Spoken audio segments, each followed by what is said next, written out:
sur le passé. 3 semaines plus tard, elle passait aux informations sur CNews, les menottes au poignet. Je m'appelle Jean-Pierre Morel. J'ai 58 ans, et j'ai passé 30 ans de ma vie comme procureur de la République avant de prendre ma retraite dans ma maison qui surplombe le lac d'Annecy. Je pensais que cette vie calme serait paisible après des décennies passées dans les tribunaux. Il s'avère que je me trompais sur beaucoup de choses. Mon fils Alexandre a 38 ans, il est marié à Caroline Lefebvre depuis maintenant 5 ans. C'est le genre de femme qui sait exactement l'effet que produit son sourire et qui l'utilise comme une arme. Je l'ai percé à jour immédiatement. 3 décennies à poursuivre des délinquants en col blanc vous apprennent à lire les gens. La façon dont ses yeux calculaient tout avant qu'elle ne parle, comment elle riait aux blagues d'Alexandre tout en balayant la pièce du regard pour trouver quelqu'un de plus utile. La première fois qu'Alexandre l'a amenée à Annecy, elle a passé tout le week-end à photographier ma maison, en me demandant la surface habitable, la valeur du terrain, quand je l'avais acheté. C'est juste de la curiosité, avait-elle dit avec ce sourire travaillé. Alexandre m'a tellement parlé de cet endroit. Je l'ai acheté en 1995 pour l'équivalent de 450 000 €, lui ai-je répondu en regardant ses yeux s'illuminer. L'estimation actuelle est de 1,8 million d'euros. Elle a littéralement eu le souffle coupé. Alexandre pensait qu'elle était impressionnée par la vue. Ils se sont mariés 6 mois plus tard lors d'une petite cérémonie. Caroline avait insisté pour une ambiance intime. Traduction, elle ne voulait pas dépenser d'argent pour la famille d'Alexandre alors qu'elle pouvait impressionner ses propres amis.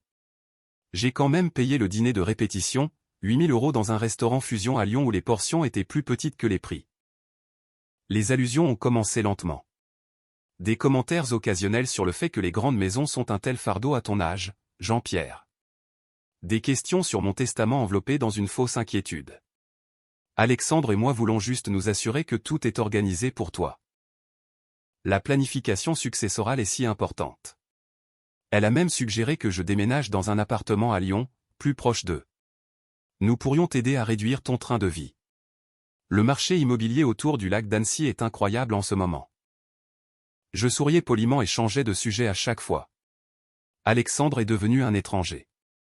Il a cessé d'appeler, à moins que Caroline ne soit là pour lui souffler ses phrases. Il a cessé de me rendre visite, à moins qu'elle ne l'ait orchestré. L'homme qui avait l'habitude de pêcher avec moi chaque été ne pouvait plus libérer un week-end. Caroline a cet événement de charité, disait-il. Ou Caroline a prévu un voyage avec ses amis. Toujours Caroline. Mais je restais silencieux. On ne survit pas 30 ans à poursuivre des criminels sans apprendre la patience. J'ai observé, j'ai attendu, je me suis dit qu'Alexandre finirait par se réveiller. Puis est venu le repas de novembre. La veille, Alexandre a appelé. Papa, Caroline veut s'excuser d'avoir été distante. Elle est vraiment stressée par son travail et sa fondation caritative. Nous aimerions venir pour le dîner, amener les enfants, en faire une vraie fête de famille. J'aurais dû m'en douter. L'espoir nous rend tous idiots. J'ai passé 2 jours à préparer le repas. J'ai cuisiné un chapon selon la recette de ma mère, du beurre aux herbes sous la peau, une farce au marron, tout l'assortiment. J'ai dressé la table avec la porcelaine de prix. Je me suis assuré que les anciennes chambres de Léa et Hugo étaient prêtes au cas où ils voudraient rester dormir.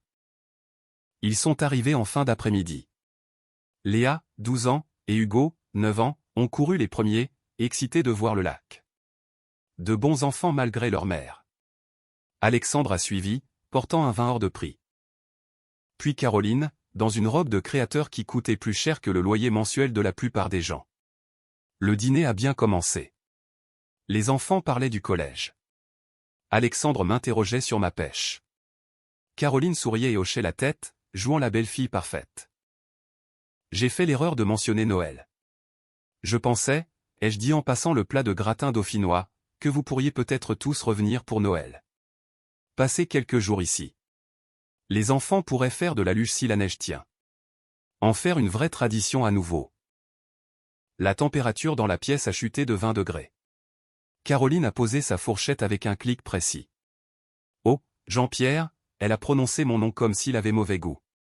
À ce sujet, nous voulions te parler. Le visage d'Alexandre est devenu livide. Ne prends pas la peine de venir chez nous pour Noël. Tu n'es qu'un vieil homme encombrant, et franchement, les enfants méritent mieux que tes histoires ennuyeuses sur le bon vieux temps. Léa et Hugo se sont figés, la fourchette à mi-chemin de leur bouche. Alexandre fixait son assiette comme si elle contenait des secrets. Il n'a absolument rien dit. J'ai senti quelque chose se briser à l'intérieur de ma poitrine. Pas un chagrin d'amour, j'avais déjà connu cela. C'était différent. C'était le bruit d'une décision qui se prend. Je vois, ai-je dit calmement en pliant ma serviette. Eh bien, j'apprécie ta franchise. Passez une bonne soirée. Caroline a cligné des yeux, surprise que je ne discute pas. Alexandre a enfin levé les yeux, peut-être même que la culpabilité traversait son visage, mais il n'a toujours pas parlé. Il ne m'a pas défendu. Il n'a pas dit à sa femme qu'elle avait franchi une ligne. Ils sont partis 20 minutes plus tard. Les enfants m'ont serré dans leurs bras pour me dire au revoir, confus et triste. Alexandre a marmonné quelque chose sur le fait d'appeler la semaine prochaine, mais nous savions tous les deux qu'il ne le ferait pas. Je me suis tenu sur le pas de la porte en regardant leur SUV disparaître sur la route. Puis je suis allé dans mon bureau, je me suis versé un fond de whisky et je me suis assis face au lac. Pour la première fois depuis 5 ans, j'ai ressenti autre chose que de la tristesse à propos du mariage de mon fils. J'ai ressenti de la clarté. Vous savez ce qui est terrifiant pour les criminels. C'est quand un procureur sait exactement où chercher. Je n'ai pas dormi cette nuit-là. Je suis resté dans mon bureau jusqu'à 3 heures du matin, le whisky intact, l'esprit en action. Les mots de Caroline tournaient en boucle, mais sous eux, j'entendais d'autres choses. Des mois de commentaires, de questions, d'allusions que j'avais classées sans les examiner de près. C'est une propriété de valeur, Jean-Pierre. Ça doit être difficile à entretenir à ton âge. As-tu pensé à ce qui arrivera à la maison quand tu ne seras plus là? Les droits de succession peuvent être brutaux. Alexandre a mentionné que tu n'as pas créé de société civile immobilière. J'avais pensé qu'elle était juste avide, attendant l'héritage comme un vautour. Agaçant mais légal. Mais quelque chose me titillait. Le lendemain matin, j'ai fait ce que j'avais fait pendant 30 ans. J'ai commencé à examiner les détails. Alexandre et Caroline louaient leur maison à Lyon. Alexandre gagnait 85 000 € en tant que cadre dans les assurances. Caroline travaillait comme directrice marketing, peut-être 55 000 €. Revenu combiné d'environ 140 000 €. Pourtant, Caroline conduisait une BMW X5 toute neuve. J'avais vérifié le prix une fois, 75 000 €. Elle portait des sacs Prada, des chaussures Louis Vuitton. Son Instagram montrait des dîners hebdomadaires dans des restaurants où les plats commençaient à 80 €. Des voyages à Las Vegas, des routes des vins, des week-ends à Saint-Tropez. Le calcul ne collait pas. J'ai ouvert mon ordinateur portable et j'ai commencé là où je commence toujours les enquêtes financières, les réseaux sociaux. Le Facebook de Caroline était un chef-d'œuvre de mise en scène. Des photos d'elle lors de galas de charité tenant des chèques surdimensionnés, prononçant des discours lors d'événements de collecte de fonds. Tout était centré sur une organisation appelée Lueur d'Espoir. Un site web professionnel, une image de marque soignée, dédiée à l'aide aux familles sans abri à Lyon par le biais d'aides directes et de programmes communautaires. Caroline était la directrice exécutive. Alexandre était le trésorier. La fondation affirmait avoir collecté 340 000 € sur 2 ans. J'ai ressenti ce picotement familier à la base de mon crâne, celui que j'avais l'habitude de ressentir lorsque la déclaration financière d'un prévenu ne correspondait pas à ses déclarations de revenus. J'ai passé 2 heures à fouiller, j'ai trouvé leur déclaration publique de l'association. Selon les documents officiels, la fondation Lueur d'Espoir avait collecté 89 000 €, pas 340 000. Un écart de 251 000 €. Je me suis adossé à mon fauteuil en fixant les chiffres. Cela pourrait être une erreur. Cela pourrait être une mauvaise tenue des registres. Cela pourrait être le site web qui était ambitieux, comptant des promesses de dons qui n'étaient pas encore arrivées. Cela pourrait être tout cela. Mais 30 ans de poursuite pour délits financiers m'ont appris que lorsque les chiffres ne correspondent pas, ce n'est jamais une erreur. C'est un système. Je me suis souvenu de Béatrice Fournier. Nous avions travaillé ensemble lorsqu'elle était agente de la brigade financière. Vive, implacable, elle traitait la fraude fiscale comme une insulte personnelle. Elle avait quitté le service public il y a 5 ans pour fonder son propre cabinet d'expertise à Lyon. J'ai trouvé son numéro dans mes contacts. Jean-Pierre Morel, a-t-elle répondu. Je croyais que tu avais pris ta retraite dans un chalet au fond des bois. Presque. Au lac d'Annecy. Comment vas-tu, Béatrice? Occupée. Les gens riches continuent de faire des choses stupides avec l'argent, donc les affaires marchent bien. Elle a fait une pause. Ce n'est pas un appel de courtoisie, n'est-ce pas? J'ai besoin de ton aide. Officieusement et rapidement. Enquête financière, association à but non lucratif, fraude possible. Un long silence. Qui est la cible? J'ai fermé les yeux. Ma belle-fille. Et peut-être mon fils. Ah. Sa voix s'est adoucie. Tu veux me dire ce qui s'est passé? Je lui ai donné la version abrégée. L'insulte du repas, le style de vie qui ne correspondait pas aux revenus, l'écart dans les chiffres de la fondation. Envoie-moi tout ce que tu as, a dit Béatrice. S'il y a quelque chose, nous le trouverons. Merci. Es-tu sûr de vouloir faire ça? S'ils sont impliqués et que nous le prouvons, c'est ton fils. J'ai regardé le lac. Gris foncé sous un ciel nuageux, les vagues agitées par le vent. C'est exactement pour cela que je dois le faire. Il a choisi le mauvais camp. Quelqu'un doit lui montrer qu'il y a des conséquences. Après le départ de Béatrice, mon téléphone a sonné. Alexandre. Salut, papa. Je voulais juste prendre des nouvelles, voir comment tu vas après l'autre soir. Intéressant. Caroline avait dû se rendre compte qu'elle était allée trop loin. Elle a envoyé Alexandre pour calmer le jeu. Je vais bien, mon fils. Comment vont les enfants? Bien. Léa est dans le tableau d'honneur. Hugo se débrouille super bien au foot. Une pause. Écoute, papa, à propos de ce que Caroline a dit. C'est oublié. Elle était stressée. Je comprends. Le mensonge est venu facilement. Elle était stressée. Je comprends. Le soulagement a inondé sa voix. Oh, tant mieux. Elle a subi beaucoup de pression avec la fondation. Ils prévoient cette grande collecte de fonds en janvier, en essayant d'étendre leur programme d'aide. Je l'ai laissé parler, écoutant les détails derrière les mots. La fondation s'agrandissait, plus d'argent y circulait, plus d'occasions de vol. C'est merveilleux, ai-je dit. Tu dois être fier d'elle. Ouais, elle travaille vraiment dur. On aurait dit qu'il essayait de s'en convaincre lui-même. Quoi qu'il en soit, je voulais juste m'assurer que tout allait bien entre nous. Tout va bien, Alexandre. Après avoir raccroché, je me suis rassis dans ma chaise. L'ironie ne m'échappait pas.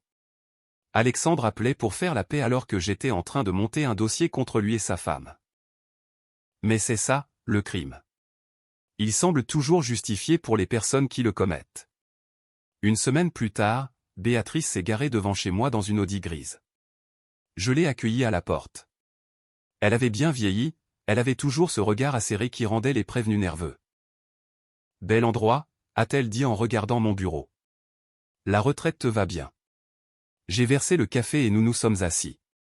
Elle a sorti un carnet. Dis-moi tout. Je m'étais préparé à cela. J'ai commencé par les bases, quand Alexandre a rencontré Caroline, le mariage rapide, le changement progressif chez mon fils, puis le schéma de comportement, les questions sur mon patrimoine, l'écart évident entre leurs revenus et leur style de vie. Béatrice a fait défiler le site de Lueur d'Espoir sur mon ordinateur. Des photos de Caroline lors d'événements de collecte de fonds, toujours parfaitement coiffée, tenant toujours ses chèques de cérémonie. Ils prétendent avoir récolté 340 000 € sur 2 ans, ai-je dit. Le sourcil de Béatrice s'est levé. J'ai sorti la déclaration fiscale. 89 000 €. Elle est restée silencieuse, étudiant les chiffres. Puis elle a levé les yeux avec cette lueur familière, celle qu'elle avait quand nous avions trouvé le fil qui allait démêler toute une entreprise criminelle. 251 000 €, a-t-elle dit doucement. Ce n'est pas une erreur d'arrondi, Jean-Pierre. Non, ça ne l'est pas. Tu comprends ce que tu me demandes de faire. S'ils sont corrompus et que nous le prouvons, c'est ton fils qui est dans la ligne de mire. Je sais. Mais s'il enfreint la loi, il doit faire face aux conséquences. C'est ce que je lui ai enseigné en grandissant. Apparemment, il a oublié. Béatrice a hoché la tête lentement. Donne-moi 2 semaines.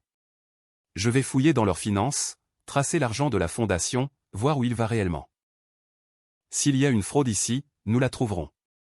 De combien as-tu besoin pour commencer? Rien. Nous réglerons ça quand j'aurai fini. Elle s'est levée, a rangé son carnet dans son sac. Jean-Pierre, es-tu prêt pour ce qui pourrait arriver si tout cela est réel? J'ai repensé au visage d'Alexandre lors du dîner, fixant son assiette pendant que sa femme m'insultait. Je n'ai jamais été aussi prêt pour quoi que ce soit de ma vie. Les 2 semaines suivantes ont passé lentement. J'ai repris ma routine. Café du matin face au lac. Après-midi à restaurer un vieux bureau dans mon atelier. Soirée à lire au coin du feu. Mais mon esprit n'était jamais totalement présent. Le soir du 13e jour, Béatrice a envoyé un message, « J'ai quelque chose d'important, je passe demain. » Elle est arrivée avec un dossier épais. Son expression était sombre. « Tu avais raison », a-t-elle dit sans préambule. « C'est pire que ce que tu pensais. » Nous nous sommes assis dans mon bureau. Elle a étalé des documents sur mon bureau comme des pièces à conviction pour un procès. Relevé bancaire, statut de société, relevé de transfert. La fondation Lueur d'Espoir est enregistrée comme une association loi 1901, a-t-elle commencé. Les dons sont déductibles d'impôts et ils sont censés utiliser cet argent à des fins caritatives. Selon leur marketing, ils ont collecté 340 000 € en 2 ans. Les documents officiels indiquent 89 000 €. C'est un écart de 251 000 €, ai-je terminé. J'ai donc tracé l'argent. Elle a sorti des relevés bancaires. La fondation a un compte au Crédit Agricole. Des dépôts réguliers de donateurs. Des petites sommes pour la plupart, 50 € par-ci, 100 € par-là. Des gens qui pensent aider des familles à la rue. Sa voix était devenue froide.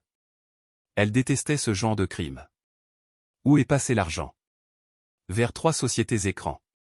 Elle a disposé les documents. Conseil à venir, Sommet Consulting et Solutions Claires. Tout enregistré à 6 mois d'intervalle. Toutes listant des adresses différentes, mais quand on les cherche sur Google, ce sont soit des terrains vagues, soit des boîtes postales. Du blanchiment d'argent classique. La fondation a payé ces sociétés pour du conseil et du soutien administratif, a continué Béatrice. Plus de 523 000 € au total.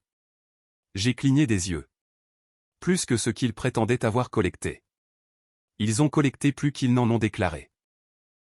Certains donateurs ont donné de l'argent liquide lors d'événements. Ça n'est jamais apparu dans les livres officiels. Elle a sorti un autre document. Et c'est là que ça devient intéressant. Les sociétés écrans ont toutes les deux mêmes signataires de compte. Elle a fait glisser le papier vers moi. Je savais déjà ce que j'allais voir. Caroline Lefebvre. Alexandre Morel. L'argent va dans des sociétés écrans, puis est transféré sur leur compte personnel, a dit Béatrice. Celui de Caroline principalement, mais celui d'Alexandre aussi. Ils volent systématiquement leur propre association depuis 2 ans. Je me suis adossé, réfléchissant. Un demi-million d'euros. Fraude fiscale, abus de confiance, blanchiment. Ce n'était pas seulement contraire à l'éthique. C'était un crime passible de prison ferme. Tu es sûr de cela? Dans les moindres détails. J'ai tout vérifié 3 fois. Les preuves sont solides. J'ai regardé les papiers étalés sur mon bureau. Le nom de mon fils sur des documents d'entreprise pour des sociétés fictives. Des relevés de transfert montrant qu'il aidait sa femme à voler des gens qui pensaient aider les plus démunis. À quoi penses-tu? A demandé Béatrice doucement.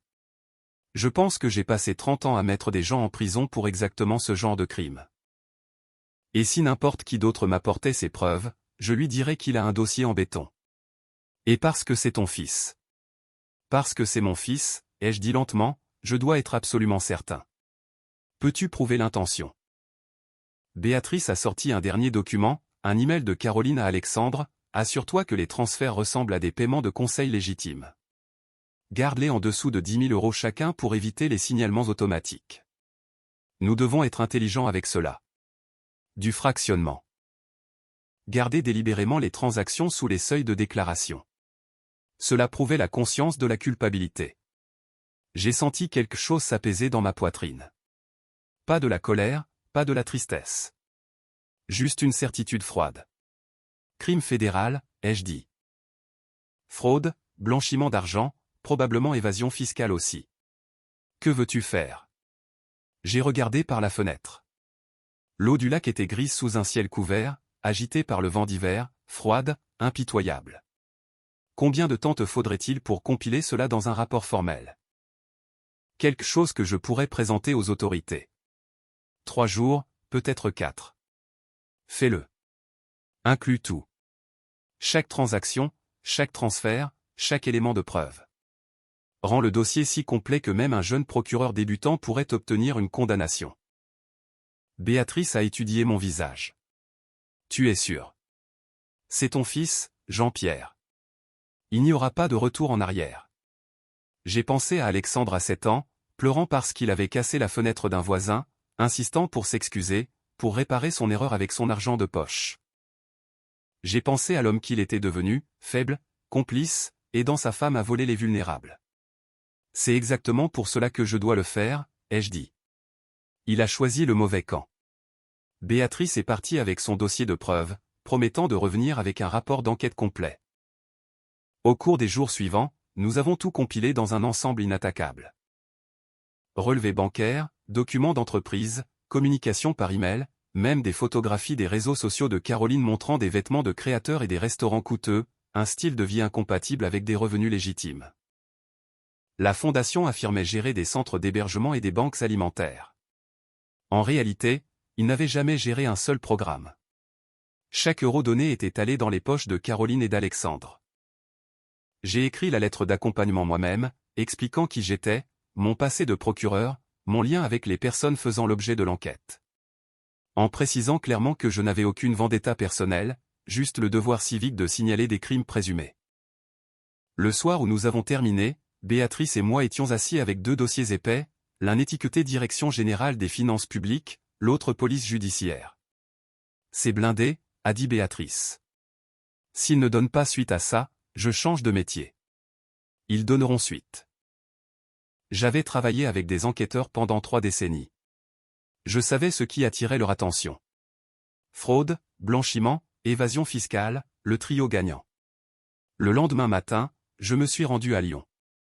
Les bureaux de la police judiciaire étaient dans un bâtiment administratif anonyme. J'ai des preuves à soumettre concernant une affaire de fraude financière, ai-je dit à l'accueil. L'officier qui est descendu était plus jeune que ce à quoi je m'attendais. La trentaine, le regard vif. Capitaine Martinez. Vous avez des preuves de fraude. Blanchiment d'argent, documenté. Relevé bancaire, sociétés écran, transfert. J'ai tendu le dossier. Tout est là. Elle a ouvert le dossier, a parcouru les premières pages. Son expression est passée de la surprise à l'intérêt.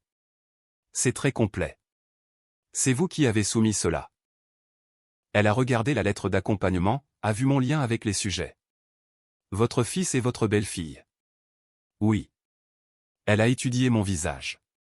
Monsieur Morel, êtes-vous conscient que si nous poursuivons cela, il pourrait faire face à une peine de prison ferme significative? Je suis au courant. C'est pourquoi j'ai besoin que vous examiniez les preuves de manière objective. Ne les rejetez pas à cause de mon lien avec eux. Regardez les faits. Elle a hoché la tête lentement. Nous allons examiner cela de très près. J'ai quitté le bureau de la police et je suis allé au service des impôts. Même procédure, même réaction. Mêmes avertissements sur les conséquences.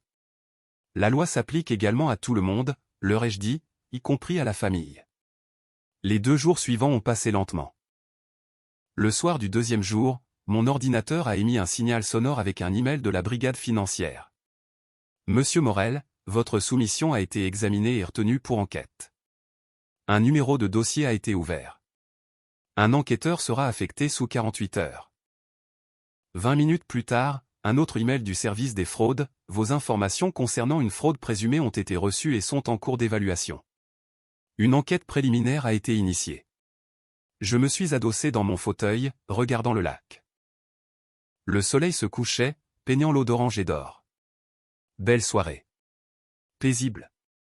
La vie d'Alexandre était sur le point d'imploser, et il ne le savait pas encore. Cette nuit-là, je n'ai pas pu dormir. Le téléphone a sonné à 3 heures du matin. Alexandre. Papa, désolé d'appeler si tard. Je n'arrivais pas à dormir. Je voulais entendre ta voix. Il avait l'air stressé. Inquiet. Qu'est-ce qui ne va pas? Rien. Tout va bien. Juste des trucs de boulot. Caroline a été stressée par la fondation. Certains documents ne correspondent pas tout à fait, et elle a peur d'un contrôle. Un contrôle. Ils avaient peur d'un contrôle. Ils devraient avoir peur de la prison. Je suis sûr que ça s'arrangera, ai-je dit. Ouais, tu as raison. Il a fait une pause. Papa, je sais que les choses ont été bizarres entre nous ces derniers temps, mais je veux que tu saches que je t'aime. Tu es mon père, et j'apprécie tout ce que tu as fait pour moi. Ma gorge s'est serrée. Je sais, Alexandre. Bien. D'accord, je te laisse te rendormir. Je t'aime. Je t'aime aussi. Mercredi soir, je lisais quand mon ordinateur a sonné. Une alerte Google que j'avais mise en place, Fondation Lueur d'Espoir Lyon. BFM TV, posté il y a 17 minutes, flash, enquête ouverte pour fraude caritative à Lyon. Plus de 500 000 € auraient été blanchis. Il l'avait divulgué. Quelqu'un avait fait fuiter l'enquête à la presse. J'ai cliqué sur l'article. Des sources proches de l'enquête indiquent que la Fondation Lueur d'Espoir, une association lyonnaise prétendant aider les familles sans abri, est sous surveillance pour blanchiment d'argent. La directrice exécutive Caroline Lefebvre et le trésorier Alexandre Morel sont soupçonnés d'avoir détourné plus de 500 000 € de dons caritatifs vers des comptes personnels via des sociétés écrans. Alexandre ne le savait pas encore. L'article venait d'être publié. Mon téléphone est resté silencieux pendant 5 heures. À exactement 12h01, il a explosé avec un appel. Alexandre. Papa. Sa voix était une hystérie à peine contenue. Papa, tu regardes les infos. Qu'est-ce qu'il y a à BFM TV? On est sur BFM TV. Ils disent qu'on a volé l'argent de la fondation, qu'on fait l'objet d'une enquête de la police judiciaire. J'ai allumé ma télévision. Le présentateur lisait l'histoire. Derrière lui, un graphique, enquête sur une fraude caritative à Lyon. Je le vois, ai-je dit calmement. C'est insensé. Quelqu'un a inventé des mensonges sur nous et nous a dénoncés. Alexandre, la police n'enquête pas sur la base de mensonges. S'ils regardent cela, ils ont des preuves. Silence. Un long silence accablant. Ce n'est pas comme ça, a-t-il fini par dire, la voix brisée. Caroline a dit que c'était bon. Elle a dit que nous avions droit à des frais administratifs. C'est comme ça que les associations fonctionnent. 500 000 € de frais administratifs. Les montants se sont mélangés. Elle s'occupe de la comptabilité. Je signe juste là où elle me dit de le faire. Bien sûr qu'il l'avait fait. Il signait juste là où elle lui disait de le faire. Alexandre, tu dois prendre un avocat. Un bon. Ne parle à personne sans représentation légale. Je pouvais entendre Caroline à l'arrière-plan maintenant, sa voix perçante, exigeant de savoir ce que je disais. Je dois y aller, a dit Alexandre. Mais papa, ça va aller, n'est-ce pas? Ils vont se rendre compte que c'est une erreur. J'ai regardé l'écran de télévision. Le présentateur faisait intervenir un analyste juridique pour discuter des accusations potentielles. Fraude, blanchiment, évasion fiscale. 20 ans de prison maximum. Prends un avocat, Alexandre, ai-je dit doucement. Puis j'ai raccroché. À 3 heures du matin, c'était partout sur les réseaux sociaux.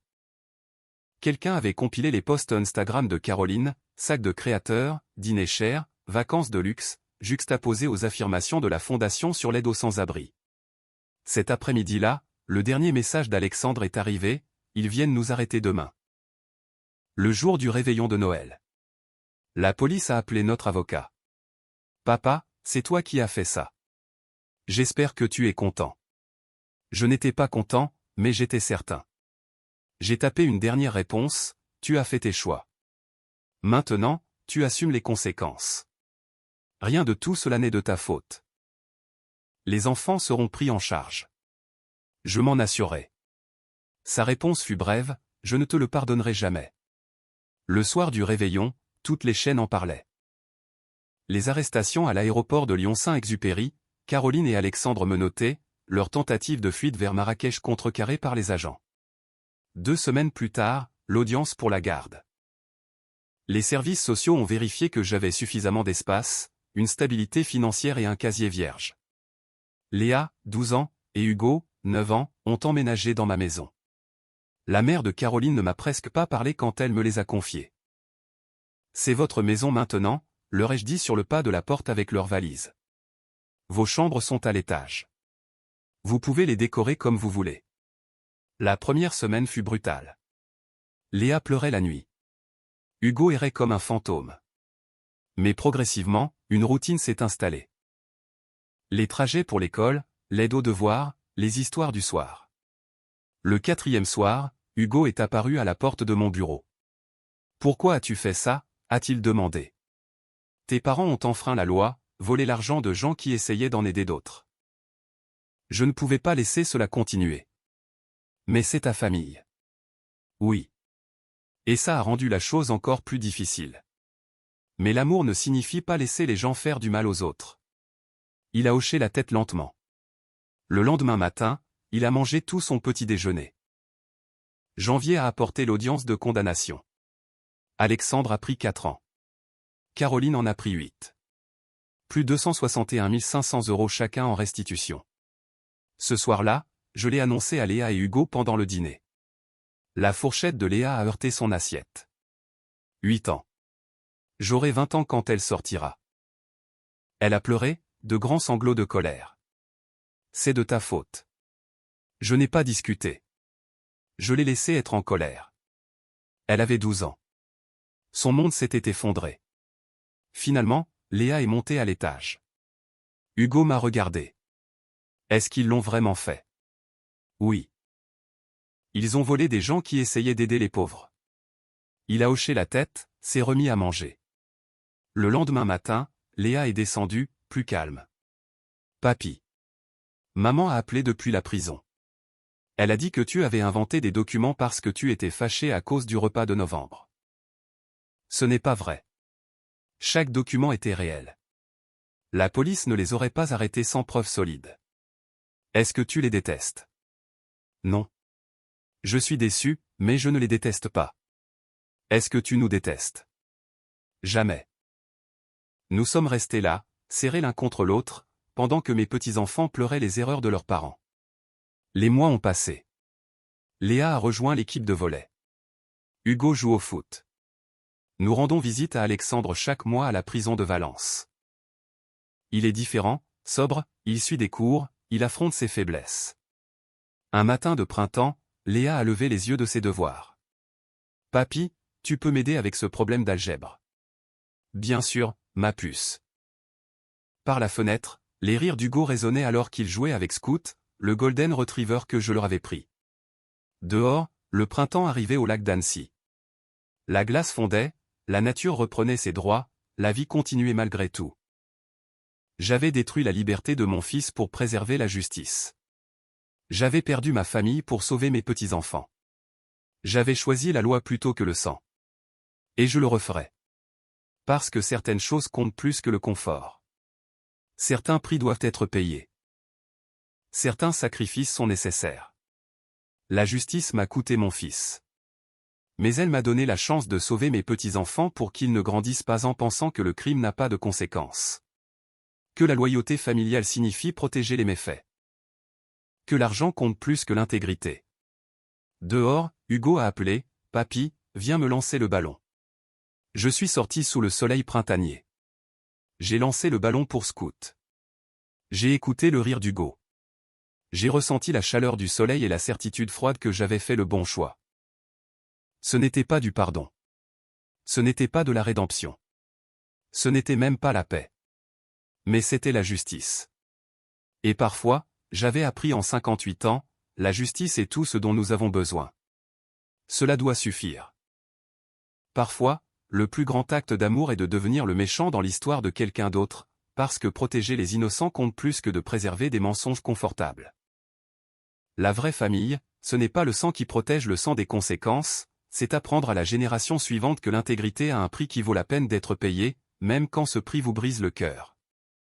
Quelle histoire bouleversante qui nous pousse à réfléchir sur la frontière entre la loyauté familiale et l'intégrité morale. Jean-Pierre a dû prendre la décision la plus difficile de sa vie, celle de sacrifier sa relation avec son propre fils pour sauver l'avenir de ses petits-enfants et honorer sa quête de justice. Son parcours nous montre qu'être un bon parent, c'est aussi savoir dire non au mal, même quand il vient de ceux que l'on aime. Cette vidéo souligne l'importance des valeurs que nous transmettons à la génération future. La corruption et la cupidité peuvent détruire des foyers, mais le courage d'un seul homme peut offrir un nouveau départ à des enfants innocents. C'est un récit de courage, de tristesse, mais surtout de vérité. Et vous, qu'en pensez-vous? Auriez-vous eu le courage de dénoncer votre propre enfant s'il commettait un crime grave, ou pensez-vous que la famille doit passer avant la loi, peu importe les circonstances? Partagez votre avis en commentaire, cela m'intéresse beaucoup de lire vos points de vue sur ce dilemme moral.